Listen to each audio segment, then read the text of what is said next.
Bienvenue dans un nouveau vidéo de la chaîne intemporelle. Aujourd'hui, je vais te dire les erreurs les plus communes avec une chemise.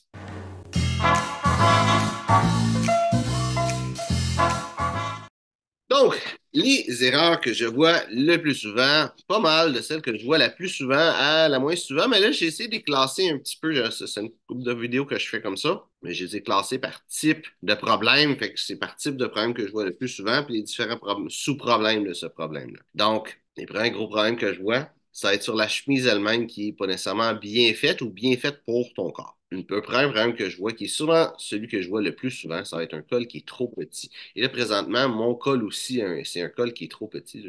Si j'enlève mon chandail, c'est pas tant que ça, mais tu sais, de proche, tu le vois, il arrive pas tout à fait en dessous du revers. Donc, une chemise. Mais ça, c'est une chemise en laine, c'est une chemise d'été, fait que c'est pardonnable. C'est souvent une chemise qui ne va pas être mise avec une cravate. Donc, une chemise, le col de la chemise est supposé d'être en dessous du revers de ton veston. Et là, je le mets en dessous de mon chandail, fait que ça compense. C'est ma façon de régler ce problème-là de cette chemise-là. Mais une chemise, le revers, le col de la chemise doit être en dessous du revers. Si c'est un col qui est trop petit, c'est pas beau. Ça fait le col qui est vraiment un petit minuscule qui se voit. Puis là, le veston est pas caché en dessous du veston. C'est pas beau, c'est pas élégant. Et ça, c'est un signe que c'est une chemise de mauvaise qualité. Je dis ça même c'est une Banana Republic qui est supposée être une belle qualité. Mais tu sais, des fois, les compagnies vont couper les coins ronds, si on peut dire ça comme ça, et avoir un col trop petit. Ça coûte moins cher de faire des cols plus petits, donc ils vont faire ça pour sauver de l'argent. Et bien, en contrepartie, ben toi, ben tu parais pas bien avec un col plus petit. Un autre problème que je vois souvent, ça va être des manches qui sont trop longues, et ça, c'est malheureux. La raison, c'est que la plupart du monde va avoir des chemises sport, et les chemises sport, il va avoir trois façons de faire les grandeurs. Il y a le col, la longueur de manche et le fit de la chemise, donc le corps de la chemise. Ces trois choses-là, ces trois paramètres-là, vont dicter quelle grandeur va être la chemise et ces trois paramètres-là sont importants. La plupart du monde, ils vont même pas savoir aucun de ces numéros-là. Ils vont juste se dire ils portent du médium, ils portent du large et vivre avec. Le problème, c'est qu'une compagnie, quand ils vont faire un médium, un large, un X-large, toutes ces grandeurs-là, ils vont prendre un gabarit et souvent du médium, selon la coupe, ça va soit être 34, des fois 35, entendu dire du 33 aussi dans du médium. Et du large, ça va être un peu plus grand comme 4, 35, 36 des fois. C'est rare le 36 et ainsi de suite. Et ça fait en sorte que la longueur des manches, tu ne la choisis pas. Beaucoup de fois, le monde va avoir une grandeur de manches qui vont être plus petite que celle des chemises sport. Et la raison, c'est que les chemises sport, les chemises décontractées, avec des grandeurs médium, large et compagnie, c'est des chemises qui sont faites pour faire à tout le monde. Ces chemises-là, faudrait faire raccourcir les manches, mais le monde ne le font pas. Ils le portent comme ça. De toute façon, la plupart du monde qui vont porter ces chemises-là vont porter ça juste comme ça parce que ils aiment la chemise, puis ils vont pas nécessairement savoir que y a une certaine longueur qui est importante sur les manches. Et c'est ça qui fait que le monde va avoir des manches qui sont trop longues. Quand il va venir ce monde-là va venir apporter un habit, apporter des vêtements un peu plus habillés, c'est là que ça va vraiment plus paraître. Les vêtements habillés, c'est vraiment plus pointilleux sur la longueur. Tu veux que la manche de la chemise sorte un peu, mais pour ça, il faut que la manche de la chemise déjà elle soit à la bonne longueur. Et c'est la manche du veston qui va être un petit peu plus courte. Donc, si tu ne sais pas, une manche de chemise, c'est supposé d'arriver au poignet. On a un petit crayon ici de montrer. C'est supposé d'arriver au poignet ici. Ça peut être dans un petit range comme ça ici, là. Mais c'est pas supposé d'arriver là. Et c'est sûr pas trop court non plus. Et faut que tu mesures ça quand tu es dans une position plus normale. C'est relax, les bras sur le long du corps. C'est pas les bras en avant, regardez. C'est vraiment les bras sur le long du corps, pas stiff, une position vraiment relax, normale, à regarder dans un miroir. Et c'est comme ça que tu vas voir vraiment si les manches sont de la bonne longueur. Parce qu'une manche va toujours lever quand tu vas lever tes bras. La preuve, là, je parle, je suis assis et mes manches se relèvent. Pourtant, ils ont été taillés pour être à l'avant. Donc, ne pas avoir des manches de la bonne longueur, ça a plusieurs effets. Si ton veston est de la bonne longueur, ça fait en sorte que la manche va sortir vraiment de beaucoup, surtout quand tu vas plier les bras, la manche va rester longue, mais le veston va sortir, tu vas avoir toute la manche qui va sortir. Des fois, le rebord de la manche, de la manchette, va accrocher dedans le veston, qui va faire en sorte que ça va rester en moton. Aussi, si tu n'as pas de veston, ça va onduler, ça va faire vraiment motonneux sur tes bras. Et tu ne veux pas ça. Une autre chose que je vois beaucoup comme problème, c'est des chemises qui sont trop ajustées. Donc, une chemise, c'est pas un legging. Je le dis souvent, une chemise, c'est pas un legging, une chemise, c'est un sous-vêtement, c'est fait pour être ample. C'est pas fait pour être baggy non plus, là, mais c'est fait pour être ample, avoir de l'espace pour bouger. C'est pas supposé être serré sur ton corps. Je sais qu'il y a beaucoup de monde qui veulent pas des choses comme ce qu'ils appelle le muffin top quand la chemise sort. Et ça, ça va être l'autre problème après ça que je vois le plus souvent. Et je vais en parler. Mais une chemise, c'est pas supposé d'être trop ajusté. Quand que tu t'assis, c'est pas supposé, le bouton est pas supposé tirer. Quand que tu le portes, le chest, c'est quelqu'un de plus musclé, c'est pas supposé de tirer, c'est pas supposé de tirer de nulle part. Peu importe la position que tu prends. Et même si tu prends des positions comme plus, tu bouges les bras, tu es supposé d'être confortable dedans parce que, c'est un sous-vêtement, fait que c'est pas important que ça soit ajusté. Et aussi, si tu veux un certain confort, tu veux une certaine mobilité. Les vêtements slim, ça va te contraindre, autant la chemise que tout le reste des vêtements, mais les vêtements slim, ça va contraindre ton mouvement et ça n'a aucun sens de porter des vêtements slim parce que ça l'enlève à la fonctionnalité des vêtements. Les vêtements, c'est pas juste pour t'empêcher d'être nu. Les vêtements, c'est aussi pour que tu paraisses bien et que tu sois capable de vivre ta vie, tout simplement. Donc, une chemise va être trop slim, trop ajustée, trop petite, c'est pas bon. Une autre chose aussi, des fois, le col, pour la chemise soit plus petite, le col va être fait plus petit. C'est quelque chose que, personnellement, je ne vais pas nécessairement voir parce que c'est dur de le voir, mais j'entends beaucoup de monde parler de cravates, que les cravates, c'est pas confortable. Quand c'est pas vrai du tout, une cravate, c'est très confortable. Pourquoi est-ce que le monde pense qu'une cravate, c'est pas confortable? C'est parce que quand ils attachent leurs boutons, le col va être trop serré. Et là, ils sont pas confortables. Donc, quand une cravate quand quelqu'un pense qu'une cravate n'est pas confortable, c'est parce que la chemise est trop petite et non parce que la cravate est inconfortable. Donc, je parlais du muffin top. Le muffin top, c'est quand que tu bouges et la chemise sort un petit peu du pantalon et elle s'en va à l'extérieur. Puis ça, on dirait comme un muffin, un petit peu les rebords du muffin. Ça s'appelle un muffin top. Donc, qu'est-ce qui cause ça? Il y a beaucoup de petites choses à savoir. Souvent, le monde va avoir une chemise super ajustée pour éviter ça. La chemise super ajustée va créer d'autres problèmes. Mais la solution, c'est pas d'avoir une chemise plus ajustée. Et le problème n'est pas que la chemise est trop lousse. C'est une fausse conception que les gens ont et beaucoup de choses que les gens vont s'imaginer que c'est le problème, c'est telle chose, parce que c'est telle chose que le symptôme, mais le symptôme est causé par quelque chose d'autre. Donc, si ta chemise sort de tes pantalons, c'est même pas de la faute de ta chemise, c'est de la faute de tes pantalons. Donc, tu as deux choses qui sont vraiment le fun à savoir qui vont t'empêcher d'avoir ta chemise qui sort de tes pantalons. Donc, premièrement, il y a quelque chose qui s'appelle une bande agrippante. Donc, une bande agrippante, c'est quelque chose qui est à l'intérieur du pantalon, qui est cousu dans le pantalon, c'est une genre de bande, un genre de caoutchouc. Maintenant, les bandes agrippantes, tu en as plusieurs types, plusieurs modèles, mais grossièrement, c'est une genre de bande de caoutchouc qui va être cousue à l'intérieur du pantalon. Certains pantalons, ils viennent avec, d'autres non, mais tu peux l'en faire poser de toute façon. Ou de tailleurs ou des nettoyeurs, souvent, vont avoir ce service-là. Si tu fais des vêtements sur mesure, souvent, tu peux le demander. Ils sont capables de l'ajuster, des fois pour un frais, même des fois gratuitement. Donc, cette bande agrippante-là, en caoutchouc, fait en sorte que ta chemise va agripper sur la bande agrippante, tout le long de la bande agrippante, et ça va l'empêcher de sortir. Ça va faire ça, et aussi, techniquement, ça empêche le pantalon de descendre parce que les deux vont être comme collés ensemble.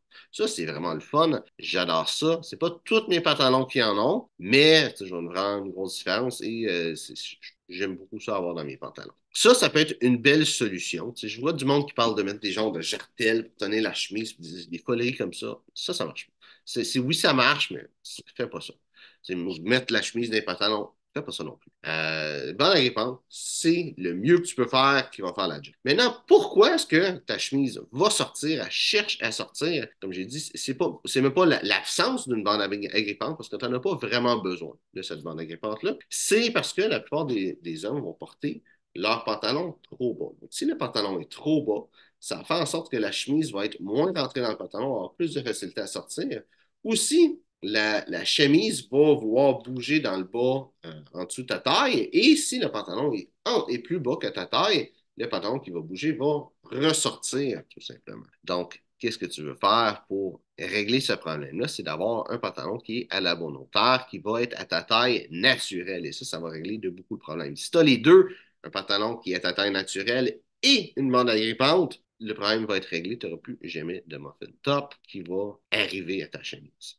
Le gros problème, c'est que la plupart des hommes, spécialement dans l'époque qu'on vit présentement, ont une bédaine. Et souvent, qu'est-ce qui va se passer, c'est que plus que tu as une bédaine, plus que le pantalon va pas chercher à descendre. Parce que déjà, la bédaine, ça fait un genre de rond, puis la taille, généralement, va être ici, en dessous, ça va baisser. Premier problème. Et le deuxième problème aussi, c'est que tu vas prendre du poids lentement. Il y a personne qui prend 20 livres en 2 jours. C'est lent, ça prend du temps.